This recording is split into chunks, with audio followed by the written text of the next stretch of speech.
ಮೂಗಿನ ಮಾರ್ಗಗಳನ್ನು ಸ್ವಚ್ಛವಾಗಿಡುವ ತರಕಾರಿ ಯಾವುದು?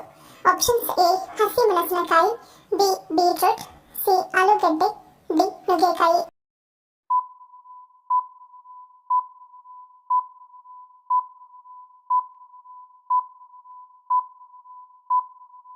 ಉತ್ತರ ಆಪ್ಷನ್ ಎ ಹಸಿ ಮೆಣಸಿನಕಾಯಿ. ಆಯುರ್ವೇದದಲ್ಲಿ ಹಸಿರು ಮೆಣಸಿನಕಾಯಿಯನ್ನು ಕಫಾವತಾರಣಿ ಎಂದು ಪರಿಗಣಿಸಲಾಗುತ್ತದೆ. ಮೆಣಸಿನಕಾಯಿ ಮೂಗಿನ ಮಾರ್ಗಗಳನ್ನು ಸ್ವಚ್ಛವಾಗಿಡುತ್ತದೆ. ಇದು ಸೈನೋಟೈಸಿಸ್ನಲ್ಲಿ ಉಪಯುಕ್ತವಾಗಿದೆ. ಇದನ್ನು ಸೇವಿಸುವುದರಿಂದ ತಲೆನೋವಿನಿಂದಲೂ ಪರಿಹಾರ ದೊರೆಯುತ್ತದೆ. ಇದು ಕಿತ್ತಳೆಗಿಂತ 6 ಪಟ್ಟು ಹೆಚ್ಚು ವಿಟಮಿನ್ ಸಿ ಯನ್ನು ಹೊಂದಿರುತ್ತದೆ. ಇದು ಪ್ರತಿರಕ್ಷಣಾ ವ್ಯವಸ್ಥೆಯನ್ನು ಮತ್ತಷ್ಟು ಬಲಪಡಿಸುತ್ತದೆ. ಆದ್ದರಿಂದ ನೀವು ಕಡಿಮೆ ಬಾರಿ ಅನಾರೋಗ್ಯಕ್ಕೆ ಒಳಗಾಗುತ್ತೀರಿ. ನಿಮ್ಮ ಆಹಾರದಲ್ಲಿ ಹಸಿರು ಮೆಣಸಿನಕಾಯಿಯನ್ನು ಸೇವಿಸುವುದರಿಂದ ನೀವು ಆರೋಗ್ಯವಂತರಾಗಿರಬಹುದು. ಕರ್ನಾಟಕದ ಯಾವ ಜಿಲ್ಲೆಯಲ್ಲಿರುವ ವಿಮಾನ ನಿಲ್ದಾಣವು ಬೆಟ್ಟದ ಮೇಲಿದ್ದು 2 ಟೇಬಲ್ ರನ್ವೇಗಳನ್ನು ಹೊಂದಿದೆ? Options A Belagavi, B Bengaluru, C Hubballi, D Mangaluru.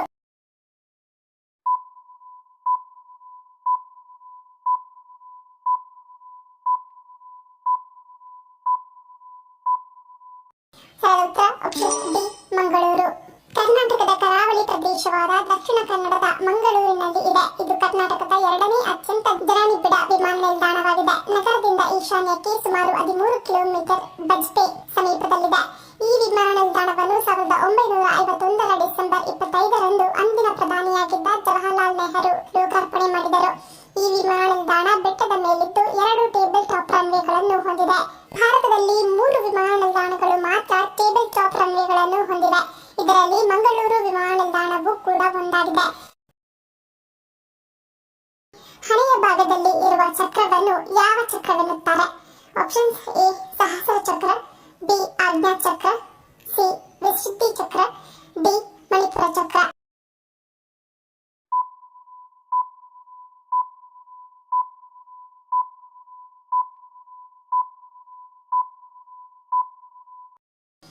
ಉತ್ತರ ಆಪ್ಷನ್ ಬಿ ಆಜ್ಞಾ ಚಕ್ರ. ಹಣೆಯ ಮಧ್ಯಭಾಗದಲ್ಲಿರುವ ಚಕ್ರವನ್ನು ಆಜ್ಞಾ ಚಕ್ರ ಎನ್ನುತ್ತಾರೆ. ಪ್ರಜ್ಞೆಯು ಹಣೆಯ ಭಾಗಕ್ಕೆ ಚಲಿಸಿದಾಗ ಕೋಪ, ಅರಿವು ಅಥವಾ ಜಾಗರೂಕತೆಯಿಂದ ಪ್ರಕಟವಾಗುವುದು. ಜ್ಞಾನ ಮತ್ತು ಅರಿವು ಎನ್ನುವುದು ಈ 6ನೇ ಚಕ್ರದಿಂದ ಚಿತ್ರಿಸಲಾಗಿದೆ. ಅದೇ ಬಿಂದು ಅಥವಾ ಚಕ್ರವು ಕೋಪವನ್ನು ಸಹ ಪ್ರತಿಬಿಂಬಿಸುತ್ತದೆ. ಅತೀಂದ್ರಿಯ ಎನ್ನುವುದು ವ್ಯಕ್ತಿಗೆ ಇರುವ 3ನೇ ಕಣ್ಣು ಎಂದು ಹೇಳಲಾಗುವುದು. ಶಿವನು 3ನೇ ಕಣ್ಣನ್ನು ಹೊಂದಿರುವುದು ಹಾಗೂ ಕೋಪ ಬಂದಾಗ ಆ ಕಣ್ಣು ತೆರೆದು ಕೋಪಕ್ಕೆ ಕಾರಣವಾದ ವಸ್ತುವು ನೋಡುವುದು ಎಂದು ಹೇಳಲಾಗುವುದು. ಈ ಆಜ್ಞಾ ಚಕ್ರವು ಕೋಪ, ಜ್ಞಾನ ಮತ್ತು ಜಾಗೃತಿಯನ್ನು ಪ್ರತಿನಿಧಿಸುತ್ತದೆ. ನವ ದಂಪತಿಗಳ ಮೊದಲ ಶಾಸ್ತ್ರಕ್ಕೆ ಮಲ್ಲಿಗೆ ಹೂವನ್ನೇ ಇಡುವ ಕಾರಣವೇನು? ಆಪ್ಷನ್ಸ್ ಎ ಶೃಂಗಾರ, ಬಿ ಆಯಾಸ ನಿವಾರಣೆ, ಸಿ ಬಾಂಧವ್ಯ ಹೆಚ್ಚಳ, ಡಿ ಮೇಲಿನ ಎಲ್ಲವೂ.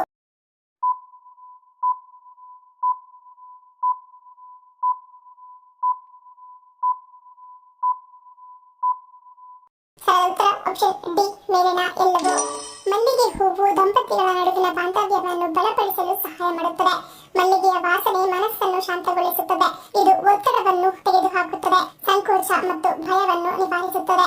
ಮಲ್ಲಿಗೆ ಹೂವಿನ ಪರಿಮಳವನ್ನು ತೆಗೆದುಕೊಳ್ಳುವುದರಿಂದ ಉತ್ಸಾಹ ಮತ್ತು ಸಂತೋಷದಿಂದ ಕೂಡಿರುತ್ತಾರೆ. ಸಾಂಪ್ರದಾಯಿಕ, ಧಾರ್ಮಿಕ, ಸಾಮಾಜಿಕ, ಆಧ್ಯಾತ್ಮಿಕ ಮತ್ತು ಔಷಧೀಯ ಪರಿಭಾಷೆಯಲ್ಲಿ ಮಲ್ಲಿಗೆ ಹೂವುಗಳಿಂದ ಅನೇಕ ಪ್ರಯೋಜನಗಳಿವೆ. ಈ ಮಲ್ಲಿಗೆ ಹೂವುಗಳನ್ನು ಸೌಂದರ್ಯ, ಸಂತೋಷ, ಆಳವಾದ ವಾತ್ಸಲ್ಯ ಮತ್ತು ಸಾಮರಸ್ಯದ ಸಂಕೇತವೆಂದು ಪರಿಗಣಿಸಲಾಗುತ್ತದೆ. ಮತ್ತು ಮಲ್ಲಿಗೆ ಹೂವುಗಳನ್ನು ಧರಿಸುವುದರಿಂದ ಇದು ದೇಹವನ್ನು ತಂಪಾಗಿರಿಸುತ್ತದೆ. ಮಲ್ಲಿಗೆ ಹೂವುಗಳು ನೆತ್ತಿಯ ಶಾಖವನ್ನು ಕೂದಲಿನ ಮೂಲಕ ಹೀರಿಕೊಂಡು ಹೊರಗೆ ಕಳುಹಿಸುತ್ತವೆ.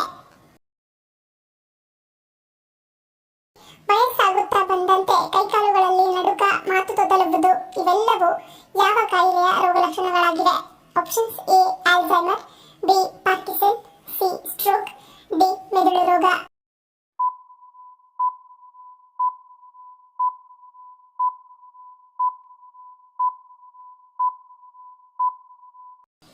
ಉತ್ತರ ಆಪ್ಷನ್ ಬಿ ಪಾರ್ಕಿನ್ಸನ್.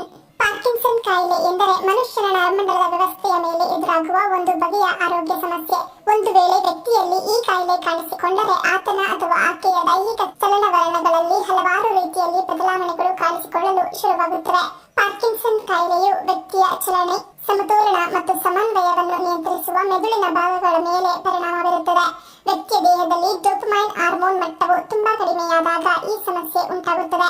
ಇಂತಹ ಸಂದರ್ಭದಲ್ಲಿ ಈ ಕಾಯಿಲೆಯ ಕೆಲವೊಂದು ಸೂಕ್ಷ್ಮ ರೋಗ ಲಕ್ಷಣಗಳನ್ನು ಪ್ರಾರಂಭದಲ್ಲಿ ತಿಳಿದುಕೊಂಡರೆ ಈ ಕಾಯಿಲೆಯನ್ನು ಸುಲಭವಾಗಿ ನಿಯಂತ್ರಣದಲ್ಲಿ ಇಟ್ಟುಕೊಳ್ಳಬಹುದು.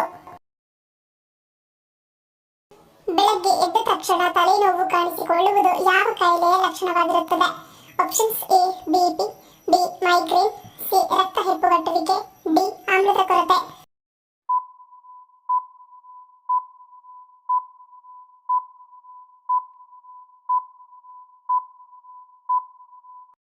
ಉತ್ತರ ಆಪ್ಷನ್ ಎ ಮತ್ತು ಬಿ.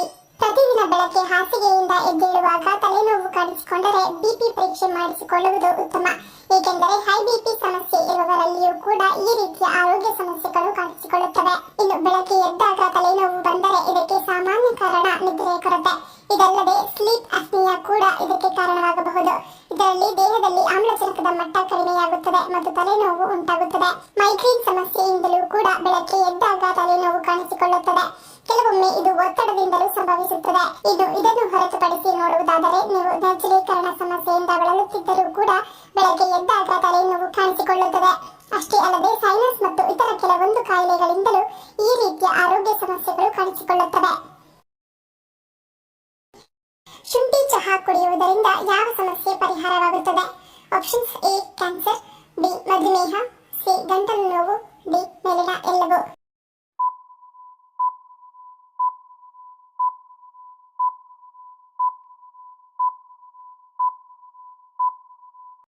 ಉತ್ತರ ಆಪ್ಷನ್ ಡಿ ಮೇಲಿನ ಎಲ್ಲವೂ. ಶುಂಠಿ ಚಹಾವು ನೋಯುತ್ತಿರುವ ಗಂಟಲು ಮತ್ತು ನೆಗಡಿಯಂತಹ ಪರಿಸ್ಥಿತಿಗಳಿಗೆ ಚಿಕಿತ್ಸೆ ನೀಡಲು ಸಹಾಯ ಮಾಡುವ ಪದಾರ್ಥಗಳಲ್ಲಿ ಸಮೃದ್ಧವಾಗಿದೆ. ಜೊತೆಗೆ ವಾಕರಿಕೆ, ಸೆಳೆತ ಮತ್ತು ವಾಂತಿಯಂತಹ ಅಜೀರ್ಣದ ಲಕ್ಷಣಗಳನ್ನು ಹೊಂದಿದೆ. ಇದು ಪ್ರಬಲವಾದ ಉತ್ಕರ್ಷಣಾನಿರೋಧಕ ಮತ್ತು ಉರಿಯೂತ ನಿವಾರಕವಾಗಿದೆ ಮತ್ತು ಕ್ಯಾನ್ಸರ್, ಮಧುಮೇಹ ಮತ್ತು ಸ್ಥೂಲಕಾಯದಂತಹ ಕಾಯಿಲೆಗಳನ್ನು ತಡೆಯಲು ಸಹಾಯ ಮಾಡುತ್ತದೆ. ನಿಯಮಿತವಾದ ಶುಂಠಿ ಟೀ ಸೇವನೆಯಿಂದ ಉತ್ತಮವಾದ ಹೃದಯವನ್ನು ಹೊಂದಬಹುದು ಮತ್ತು ಇದು ಹೆಚ್ಚಿನ ರಕ್ತದೊತ್ತಡವನ್ನು ಕಡಿಮೆ ಮಾಡುವ ಗುಣಲಕ್ಷಣಗಳನ್ನು ಹೊಂದಿದೆ. ಬಿಸಿ ಬಿಸಿ ಶುಂಠಿ ಚಹಾದ ಸೇವನೆಯಿಂದ ರಕ್ತ ಹೆಪ್ಪುಗಟ್ಟುವಿಕೆ, ಹೃದ್ರೋಗ, ಕಡಿಮೆ ರಕ್ತದೊತ್ತಡ, ರಕ್ತದ ಚಲನೆ ಮುಂತಾದವುಗಳನ್ನು ಕಡಿಮೆ ಮಾಡುತ್ತದೆ. ಆದ್ದರಿಂದ ಹೃದ್ರೋಗ, ಅಧಿಕ ರಕ್ತದೊತ್ತಡದ ಸಮಸ್ಯೆ ಇರುವವರು ಶುಂಠಿ ಚಹಾದ ಸೇವನೆಯನ್ನು ನಿಯಮಿತವಾಗಿ ಮಾಡುವುದು ಉತ್ತಮ. ನಮ್ಮ ದೇಹದಲ್ಲಿ ಕುರುಗಳಾಗಲು ಮುಖ್ಯ ಕಾರಣವೇನು? ಆಪ್ಷನ್ಸ್: ಎ ನಂಜಿನ ಅಂಶ, ಬಿ ಕೆಟ್ಟ ರಕ್ತ, ಸಿ ಕಬ್ಬಿಣದ ಕೊರತೆ, ಡಿ ಒಣ ಚರ್ಮ.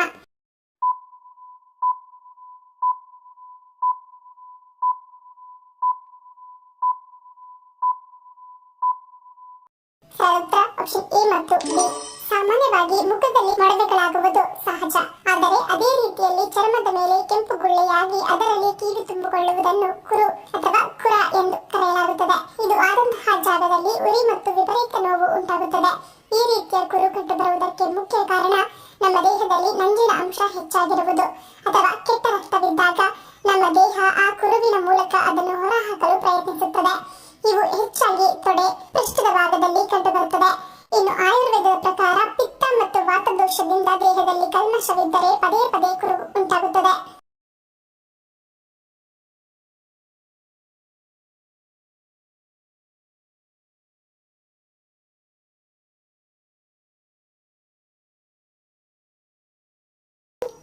ಅತಿಯಾಗಿ ತಿನ್ನುವ ಅಭ್ಯಾಸ ದೇಹದ ಯಾವ ಅಂಗವನ್ನು ಹಾಳು ಮಾಡುತ್ತದೆ? ಆಪ್ಷನ್ಸ್: ಎ ಲಿವರ್, ಬಿ ಕರುಳು, ಸಿ ಕಿಡ್ನಿ, ಡಿ ಹೊಟ್ಟೆ.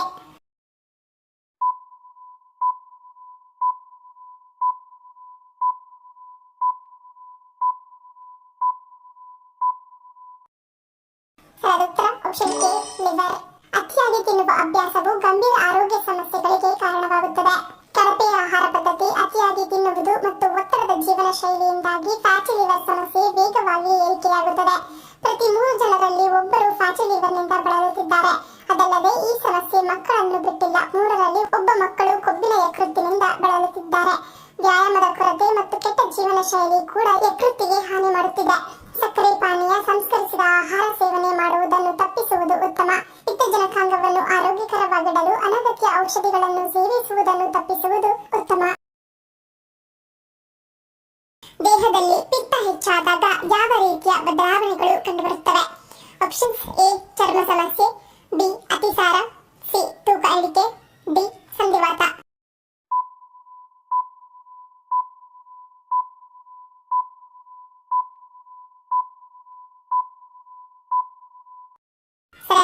ಆಪ್ಷನ್ ಎ ಚರ್ಮ ಸಮಸ್ಯೆ. ಪಿತ್ತದೋಷ ಹೆಚ್ಚಾಗುವುದರಿಂದ ದೇಹದಲ್ಲಿ ಹಲವು ರೀತಿಯ ಬದಲಾವಣೆಗಳು ಕಂಡುಬರುತ್ತವೆ. ಇದರಲ್ಲಿ ಆಯಾಸ, ದೌರ್ಬಲ್ಯ, ದೇಹದ ಉಷ್ಣತೆ ಹೆಚ್ಚಾಗುವುದು ಮತ್ತು ಅತಿಯಾದ ಶಾಖದ ಭಾವನೆ ಮುಂತಾದ ಲಕ್ಷಣಗಳು ಕಂಡುಬರುತ್ತವೆ. ಇದಲ್ಲದೆ ಚರ್ಮಕ್ಕೆ ಸಂಬಂಧಿಸಿದ ಸಮಸ್ಯೆಗಳು ಸಹ ಉಂಟಾಗಬಹುದು.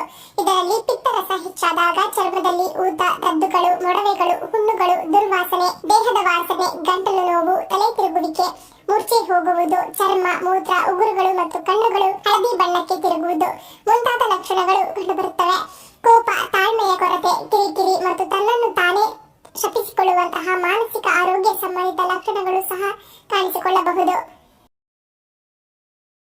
ಧನ್ಯವಾದಗಳು. ನಿಮ್ಮ ಪ್ರೀತಿಯ ಲೈಕ್ ಕೊಟ್ಟು ಪ್ರೋತ್ಸಾಹಿಸಿ. ಇನ್ನು ಹೆಚ್ಚಿನ ಮಾಹಿತಿಗೆ ನಮ್ಮ ಚಾನೆಲ್ ಸಬ್ಸ್ಕ್ರೈಬ್ ಮಾಡಿ, ಪಕ್ಕದಲ್ಲಿರುವ ಬೆಲ್ ಬಟನ್ ಕ್ಲಿಕ್ ಮಾಡಿ. ಇನ್ನೊಂದು ಇಂಟ್ರೆಸ್ಟಿಂಗ್ ಪ್ರಶ್ನೆಗಳೊಂದಿಗೆ ಸಿಗ್ತೀನಿ. Love you all. Take care.